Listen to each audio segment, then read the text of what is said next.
Hello friends, welcome to my YouTube channel. In this video, we're going to learn about what is the use of init method. So init is a special method also known as initializer or construction in Python. It's automatically called when instance of class is created. The primary purpose of init method is to initialize the attribute of the object. We will see some common uses of the init method. So first use of the init method is the initializing the instant variable. So basically what init method do, it initialize your variable to the class. Next use is the setting the default value. So by using init method we can set the default value. Okay, so next one we will going to see the what is the self.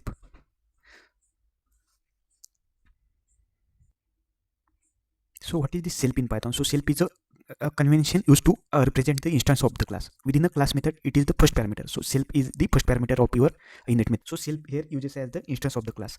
And one more thing here means every time it is not compulsory that we can write self as a keyword. You can use different variable like depend on your choice. Okay. Next one is we are going to see the uses of the self method. So by using self method, we can access instance variable. Then we can calling other methods also by using the self. Also creating and modifying instance attribute. This is one of the use of the self. And last one is the creating multiple instances. By using self keyword, we can create the multiple instances. Next we will see some examples of the class, and in this example how we use the self and init method in the class. So here I have considered one example of customers.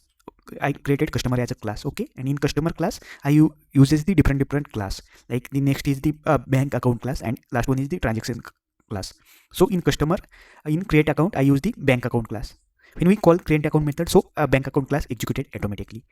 And yeah, also in bank account you can see the transaction class. So a transaction class is also executed when you create the instance of the class. So here I am creating the instance of this class customer. So here I passes the two variable which are in the init method. So here init method, what it does, it initialize your variable to the class. So one is the our id and next one is the customer name. Okay, after that I call the create account method, and in create account we pass two variables. One is the saving and another one is our deposit amount. Same way I also add the deposit amount and withdrawal amount. And when I run this code, so you can see here our initial balance is 1000, which is deposited first, then we deposited 500 and withdrawal 200. So it return me the result. Okay, thank you friends, thank you for watching.